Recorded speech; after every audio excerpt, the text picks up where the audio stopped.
आइए शुरू करते हैं। आज एक नया टॉपिक है राजपूतों की उत्पत्ति। राजपूतों की उत्पत्ति। राजपूत जिसका शाब्दिक अर्थ होता है राजा का पुत्र, राजा का बेटा। साधारण शब्दों में कहा जाए तो राजपूत जो है अर्थात राजा का पुत्र, और पुत्र का मतलब होता है बेटा। प्रश्न है राजपूत कहां से आया, राजपूत कौन था। तो विद्वानों की अगर माने तो विद्वानों के अनुसार राजपूत के उत्पत्ति के दो सिद्धांत हैं। एक देसी सिद्धांत, दूसरा कौन है, विदेशी सिद्धांत। राजपूत की उत्पत्ति के बारे में विद्वानों का दो मत है। कुछ विद्वान कहता है जैसे पृथ्वीराज रासो से या हर्षचरित्र से पता चलता है कि राजपूत अपने देश के ही थे। ऐसे भी ग्रंथों में लिखा गया है, वैदिक साहित्य में लिखा गया है कि शास्त्र के हिसाब से राजा क्षत्रिय हो सकता है, लेकिन क्षत्रिय और राजपूत में अंतर होता है। क्षत्रिय उस व्यक्ति को कहते हैं जो हाथ में छत्र धारण करके, छत्र मतलब तलवार, समाज की रक्षा करता है। और कर्नल टाड जैसे विद्वान हैं, उनका मानना है कि नहीं, ये जो राजपूत हैं वह देश के नहीं है, बल्कि वह क्या है, विदेशी है। और विदेशी में ये जो शक थे ना, शक जिसको सिथियन भी कहा जाता है, शकों के वंशज है ये। हाँ, शकों के, विदेशी में सिद्धांत कहता है कि शकों के वंशज है। और देसी सिद्धांत में बहुत सारे मानते हैं, लेकिन जो देसी सिद्धांत है, देसी सिद्धांत के अनुसार राजपूत दो कुल के माना गया है। कुछ कहता है अपने आप को सूर्यवंशी, कि सूर्य के हम क्या हैं, वंशज हैं। और कुछ अपने आप को कहता है चंद्रवंशी, या चंद्रवंशी को सोमवंशी भी कह सकते हैं। सोम मतलब ही चंद्रमा होता है। देशी सिद्धांत को पुनः विद्वानों ने दो भाग में बांट दिया। कुछ ऐसे राजपूत हैं जो अपने आप को सूर्य के वंशज, सूर्य के खानदान के, सूर्य के कुल के मानते हैं। कुछ कहते नहीं, चंद्रमा के वंशी है। जैसे श्री राम सूर्यवंशी थे। श्री राम जो इक्ष्वाकु वंश के राजा थे, राजा दशरथ के पुत्र के रूप में अयोध्या में जिनका अवतरण हुआ था, अवतार हुआ था, वो उनका वंशज अपने आप को सूर्यवंशी मानता था। लेकिन कुछ ऐसे भी हुए हैं जो अपने आप को क्या मानते हैं, चंद्रवंशी मानते हैं। भारत में राजपूतों की, अगर भारत में प्रमुख राजपूत वंश की बात करें तो भारत में विद्वानों के अनुसार राजपूतों के कई वंश हैं, जिसमें हम ले सकते हैं राष्ट्रकूट। राष्ट्रकूट भी अपने आप को क्षत्रिय कहता है। चालुक्य,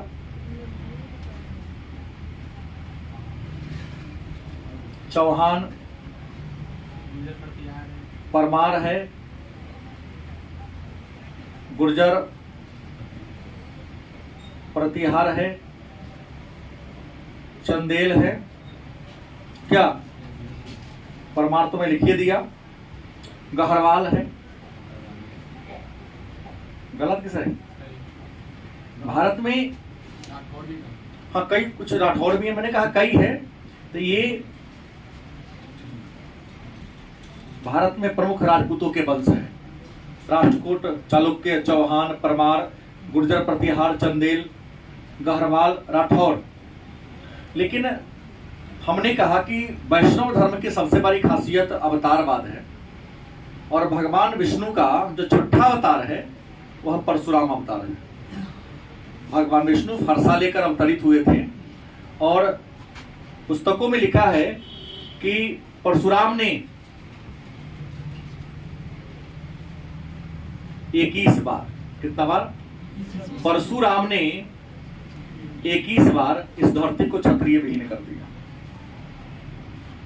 जब परशुराम ने इस धरती को 21 बार क्षत्रिय विहीन कर दिया, और हमने रामायण में पढ़ा है और अपने टीवी सीरियल के माध्यम से देखा है कि जब ऋषि मुनि, जब सारे क्षत्रिय का दमन हो गया, अंत हो गया, तो ऋषि मुनि क्या होने लगे?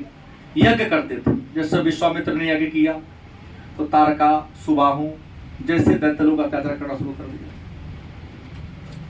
रावण भी अपने क्षेत्र में यज्ञ करने वाले ऋषि मुनियों से कार्य के रूप में उसका रक्त लिया करता था।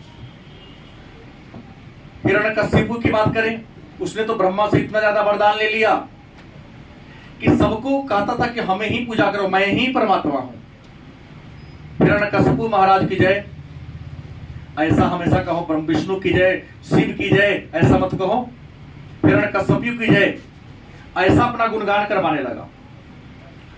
दैत्यों का अत्याचार क्या होता है, विद्वानों की माने तो इस धरती पर बहुत ज्यादा क्या होता, बढ़ जाता है। लोगों का जीवन अस्त व्यस्त हो जाता है।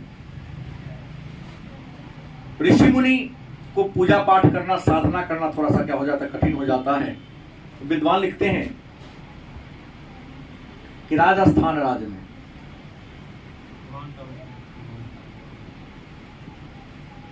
माउंट आबू पर्वत पर कौन ऋषि? वशिष्ठ ऋषि।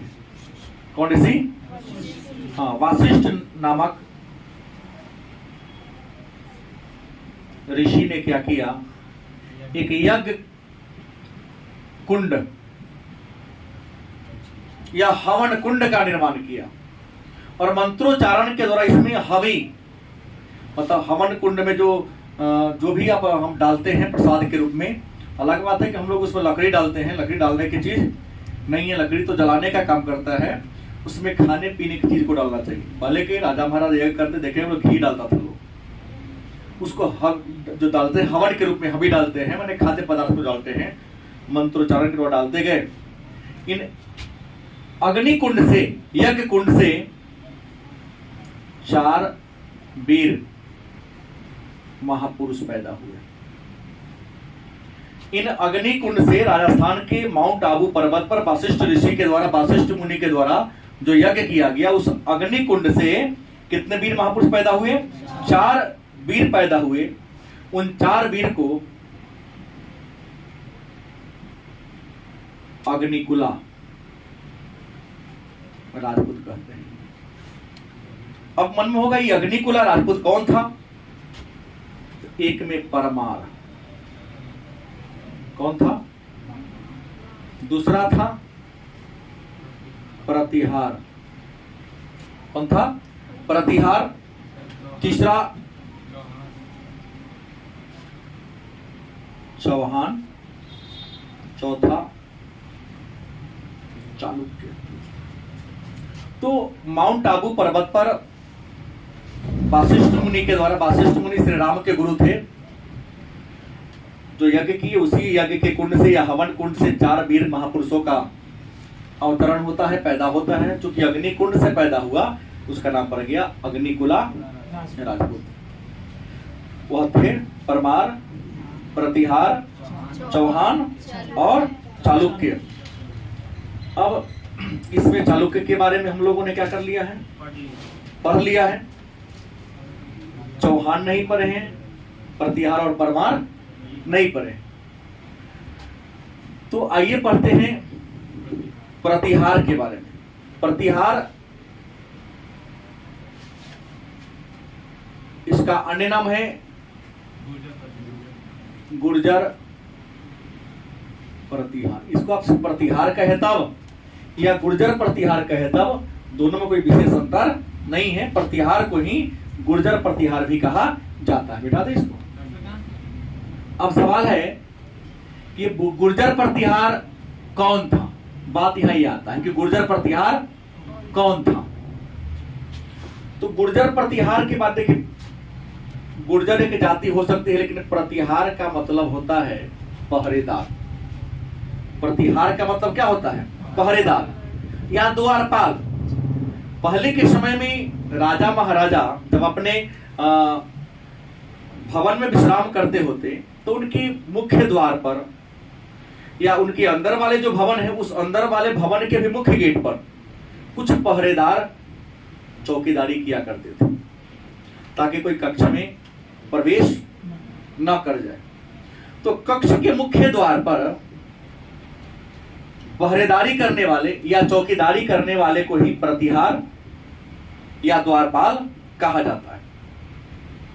कहा जाता है कि रियल में प्रतिहार कौन था। इतिहासकार लिखते हैं कि गुर्जर प्रतिहार मर्यादा पुरुषोत्तम श्री राम के जो द्वारपाल था उन्हीं के वंशज था, कि उनके जो भवन था उनके भवन की रखवाली करने वाला जो लोग था ना, व्यक्ति था ना, उन्हीं व्यक्ति के जो वंशज हुए उसको गुर्जर प्रतिहार या द्वारपाल या सीधा प्रतिहार कहा गया। और विद्वानों के अनुसार इनकी उत्पत्ति अग्निकुल से मानी जाती है। मतलब श्री राम के जो द्वारपाल थे उसी द्वारपाल के वंशज को गुर्जर प्रतिहार के नाम से जानते हैं। अब गुर्जर प्रतिहार में अगर शासकों की बात करें तो गुर्जर प्रतिहार वंश का या राजपूतों के जो गुर्जर प्रतिहार, इसका पहला राजा कौन था? तो इसका पहला राजा था नागभट्ट प्रथम। गुर्जर प्रतिहार का पहला राजा कौन था? नागभट्ट प्रथम था। और इसके बारे में जानकारी हमें ग्वालियर अभिलेख से मिलती है। नागभट्ट प्रथम के बारे में जानकारी ग्वालियर अभिलेख से हमें नागभट्ट प्रथम के बारे में क्या मिलती है? जानकारी मिलती है। और कहा जाता है कि इस नागभट्ट प्रथम के काल में अरबों का सिंध पर आक्रमण हो रहा था, तो इन्होंने अरबों को सिंध से आगे नहीं बढ़ने दिया। क्या? आगे नहीं बढ़ने दिया, सिंध तक ही उसके सीमा को रोक दिया, उससे आगे बढ़ने का प्रयास किया। लेकिन अरबों के सिंध से आगे के बढ़ने का प्रयास नागभट्ट प्रथम ने क्या कर दिया? रोक दिया था। नागभट्ट प्रथम के मरने के बाद और जो अगला राजा बना इसका दूगो भतीजा था। नागभट्ट का क्या था? भतीजा था। बेटा अल्प वयस्क था, छोटा था, इसलिए राजा नहीं बन सका। तो दो भतीजा था, कुक्कक और देवराज। क्या नाम था? कुक्कक।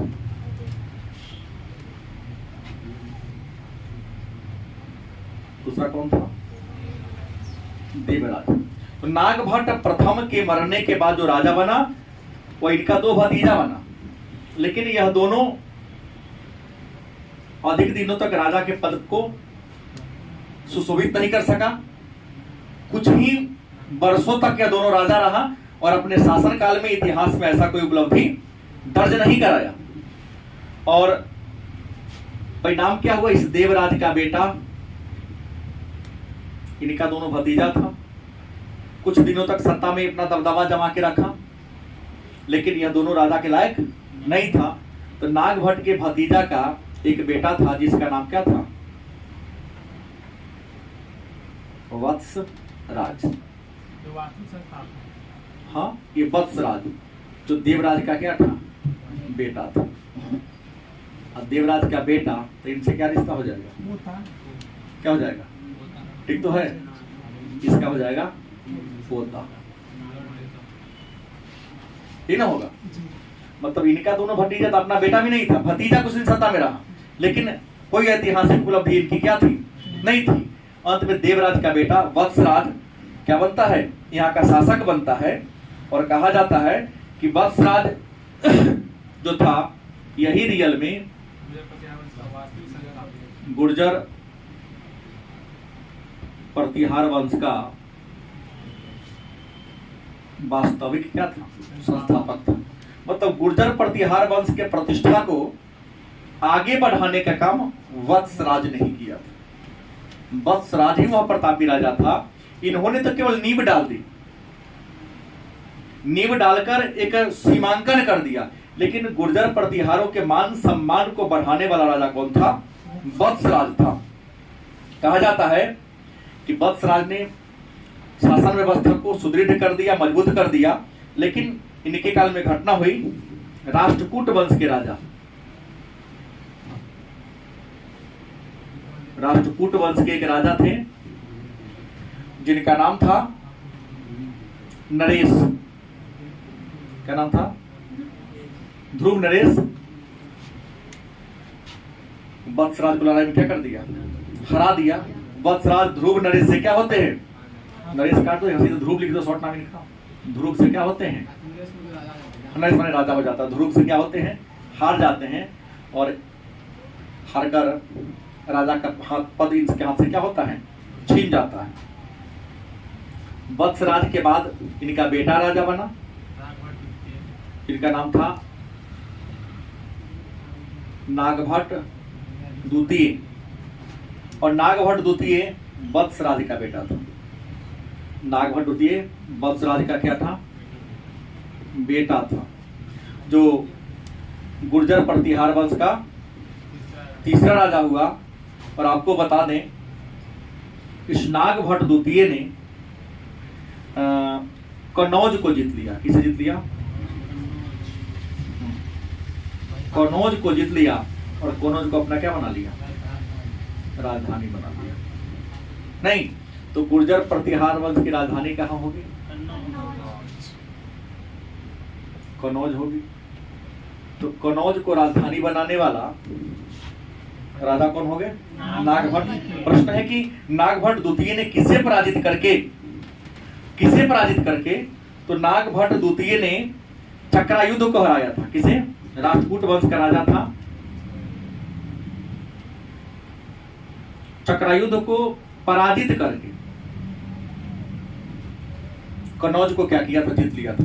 और कन्नौज को जीत कर कन्नौज को अपने क्या बना लिया? राजधानी बना लिया। लेकिन नागभट्ट की बस कहानी एक और है कि नागभट्ट मुंगेर के निकट, मुंगेर पड़ता है बिहार में, और जिस समय गुर्जर प्रतिहार वंश का चल रहा था शासन, उस समय बिहार और बंगाल में पाल वंश का राज था। वही पाल को हराया नहीं तो नागभट्ट द्वितीय मुंगेर के निकट, आपको बता दें, पाल वंश के राजा धर्मपाल, महिपाल नहीं, महिपाल से क्या हो गया था? पराजित हो गया था। धर्मपाल से क्या हो गया? पराजित हो गया। सॉरी, धर्मपाल से पराजित, धर्मपाल को पराजित किया। धर्मपाल को पराजित करके मुंगेर को अपने राज्य में क्या कर लिया था? मिला लिया था। और अपने साम्राज्य को और मजबूत करने का क्या किया था? काम किया। नागभट्ट के मरने के बाद इनका बेटा राजा बना, चौथा राजा इनका कौन हुआ? बेटा हुआ। इनके बेटा का नाम था रामभद्र। राष्ट्रकूट के वंश मतलब राष्ट्रकूट के राजा के मतलब गोविंद तीर्थ उनसे हारते हैं। हाँ, हारते हैं। उसके बाद राजा कौन बना? रामभद्र गद्दी पर बैठा। लेकिन रामभद्र मात्र नाम मात्र के राजा थे। इतिहास में ऐसी कोई इनकी उपलब्धि नहीं है। और रामभद्र के बाद इनका बेटा राजा बना, रामभद्र का बेटा पांचवा, जिनका नाम है मिहिर भोज। कौन बना? मिहिर भोज। और कहा जाता है मिहिर भोज गुर्जर प्रतिहार वंश का बड़ा ही प्रतापी और विद्वान भी थे, बड़ा ही प्रतापी राजा थे। और इन्होंने अपनी राजधानी कन्नौज को सुंदर तरीके से सजाने का काम किया, उसे सुरक्षा प्रदान करने का काम किया, और अपने साम्राज्य को पूर्व में बंगाल की खाड़ी तक और पश्चिम में आपको बता दें महाराष्ट्र, गुजरात तक अपने साम्राज्य को बढ़ाने का क्या किया था? काम किया। जब इनका साम्राज्य बढ़ रहा था तो इन्हीं के शासन काल में इनके अगल बगल के जो पड़ोसी राज्य थे आपस में केंद्रीकृत हो रहे थे, और वही केंद्रीकृत आगे होकर त्रिपक्षीय संघर्ष के लिए एक अपना रूपरेखा तैयार कर रहा था। तो मिहिर भोज ने सत्ता को संभाला, अपने राजधानी को प्रशासनिक दृष्टिकोण से क्या किया? मजबूत करने का काम किया। और मिहिर भोज ने अपने शासन व्यवस्था को इतना चुस्त दुरुस्त कर दिया कि कोई बाहरी आक्रमणकारी जब तक ये जिंदा रहे इनके राज्य पर आक्रमण नहीं किया। इन्होंने आदिवराह उपाधि की बात करें, इन्होंने आदि, वराह तथा प्रभास, आदि, वराह और प्रभास जैसी उपाधियां मिहिर भोज ने क्या किया था, धारण किया था। विष्णु भक्त थे। और इनके शासनकाल में पुनः भारत पर अरबों का आक्रमण हुआ था। क्या अरब बार बार इंडिया में घुसने का क्या कर रहे थे, प्रयास कर रहे थे। अरबों का आक्रमण हुआ था, लेकिन पश्चिम दिशा से, गुजरात के रास्ते से, राजस्थान के रास्ते से अरबों का आक्रमण हो रहा था। उस अरबों के आक्रमण को इन्होंने क्या किया था, विध्वंस करने का काम किया था। इस वंश के जो छठा राजा बने और मिहिर भोज के बेटा, नाम क्या था, महेंद्र पाल। नाम क्या था, महेंद्र। मिहिर भोज का बेटा राजा बना, उसका नाम क्या था, महेंद्र। और इन महेंद्र जब राजा बना तो इनके शासन काल में गुर्जर प्रतिहार वंश का राज उत्तर में बंगाल से दक्षिण में कर्नाटक की सीमा तक पहुंचा दिया। मतलब बंगाल से कर्नाटक तक अपने सीमा को इन्होंने क्या किया था, फैलाने का काम किया था। और इनके गुरु थे राजशेखर, बहुत बड़े विद्वान थे। इनके गुरु कौन थे,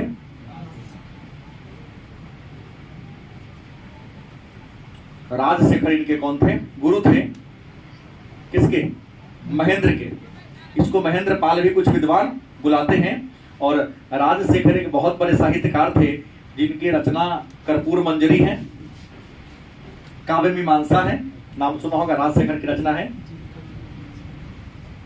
कर्पूर मंजरी, काव्य मीमांसा के लेखक राजशेखर हैं, जो महेंद्र पाल या महेंद्र के समकालीन थे, जो प्रतिहार वंश या गुर्जर प्रतिहार वंश के क्या थे, राजा थे। और अपने गुरु की प्रेरणा से ही इन्होंने अपने साम्राज्य को सुदृढ़ करने का क्या किया था, काम किया था। कर्पूर मंजरी की काव्य मीमांसा के अलावा इन्होंने बाल रामायण भी लिखा था। बाल रामायण की रचना भी राजशेखर ने किया। उसके बाद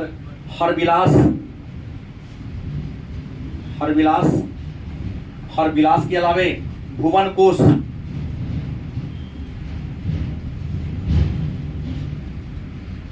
इन सारे पुस्तकों की रचना राजशेखर के द्वारा किया गया। कहा जाता है कि महेंद्र पाल के बाद इस पाल वंश का जो सातवां राजा बना, उनका नाम पड़ा महीपाल।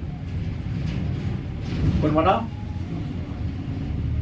पाल वंश का अगला राजा महेंद्र पाल के बेटा महीपाल बना। और महीपाल के शासन काल में अरब का एक यात्री इंडिया घूमने आया था, जिनका नाम था अल मसूदी। नाम आप सभी लोग सुने होंगे, अल मसूदी, जो अरब यात्री था।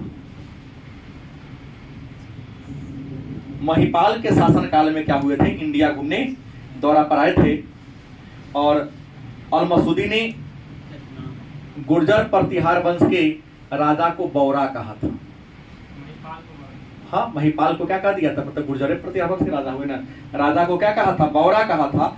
और गुर्जर को अल गुर्जर कहा था। राजा को क्या कहा, और गुर्जर प्रतिहार को क्या कहा, अल गुर्जर कहा। किसने, अल मसूदी। अल मसूदी कौन था, अरब का क्या था, यात्री था।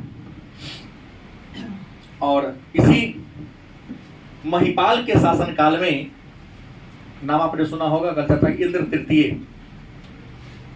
कौन, महीपाल के शासन काल में इंद्र तृतीय, जो राष्ट्रकूट वंश का राजा था। कहा, किस वंश का, राष्ट्रकूट वंश का राजा था। कहां आक्रमण कर दिया, कन्नौज पर क्या कर दिया था, आक्रमण कर दिया। और कन्नौज किसकी राजधानी थी, और कन्नौज को क्या कर दिया, उजाड़ दिया, मतलब पूरी तरह से नष्ट कर दिया। तो महीपाल के शासन काल में ही इंद्र तृतीय, जो राष्ट्रकूट वंश का राजा था, कन्नौज पर आक्रमण किया और गुर्जर कन्नौज को क्या कर दिया, उखाड़ दिया। आठवां राजा गुर्जर प्रतिहार वंश का राज्यपाल बना। कौन था, राज्यपाल। जो गुर्जर प्रतिहार वंश का 8वां राजा था, और ये भी कह सकते हैं पाल वंश के अंतिम राजा भी था, और अंतिम राजा था। और इसी के शासनकाल में इंडिया पर महमूद गजनवी का क्या होता है, आक्रमण होता है। महमूद गजनवी जो पढ़े इंडिया पर 1001 ईस्वी से लेकर 1027 ईस्वी तक 17 बार आक्रमण किया था। 997 ईस्वी के आसपास यह गजनी का राजा बने थे। गजनी अफगानिस्तान का एक छोटा सा क्या है राज्य है, और इसी महमूद गजनवी के साथ इंडिया में एक बहुत बड़े विद्वान यात्रा करने आए थे, अलबरूनी, जिन्होंने 1024 में आया था और भारत के बारे में लगभग 20 को किताब लिखा। उसमें एक सबसे अधिक प्रमुख है तहकीक-ए-हिंद या किताबुल हिंद, अरबी भाषा में लिखा गया। तो अलबरूनी इसी महमूद गजनवी के साथ आए थे, और महमूद गजनवी जब इंडिया पर आक्रमण कर रहा था तो राज्यपाल उस समय कनौज का क्या था, राजा था। और कहा जाता है कि राज्यपाल के बारे में कहा जाता है कि पराजित हो गया था महमूद गजनवी से, और पराजित हुआ तो गुर्जर प्रतिहार वंश का क्या होता है, सफाया हो जाता, अंत हो जाता है। और अंतिम राजा मतलब नहीं, रियल में कहेंगे तो कहा गया राज्यपाल ही अंतिम राजा था। इसके बाद जो भी राजा बने, कहने के लिए 5-6 गो राजा बना, लेकिन इतिहास में उनके नाम का चर्चा ही नहीं आता है। किसी युद्ध में उन्होंने हिस्सा लिया हो, तो राज्यपाल ही इस वंश के क्या थे, अंतिम प्रतापी राजा थे, जिनका इतिहास में या इतिहास के पन्नों में क्या है, नाम है। इसके बाद इसी राज्यपाल के बाद चूंकि गजनवी ने इनको पराजित कर दिया, तो इनका जो जमींदार जहां था, सामंत, चाहे चौहान हो, चाहे जो भी हमने नाम लिखा, चौहान लिखा हो या राठौर लिखा हो या जेजक भुक्ति हो या गुजरात में चालुक्य हो, गहरवाल हो, जो जहां था अपने आप को क्या कर लिया, स्वतंत्र कर लिया, और छोटे छोटे क्षेत्रीय राज्य के रूप में क्या हो गया, बट गया। तो इसी के काल में, राज्यपाल के काल में ही जब कनौज महमूद गजनवी का अटैक हुआ, ये पराजित हो जाते हैं। इनका जो भी क्षेत्रीय जमींदार था अपने आप को स्वतंत्र राजा के रूप में क्या कर लिया, घोषित कर दिया। और आप ध्यान से पढ़े ही होंगे कि क्षेत्रीय राज्य, छोटे छोटे क्षेत्रीय राज्य की क्या कर लिया, स्थापना कर लिया, और गुर्जर प्रतिहार वंश का क्या होता है, अंत हो जाता है।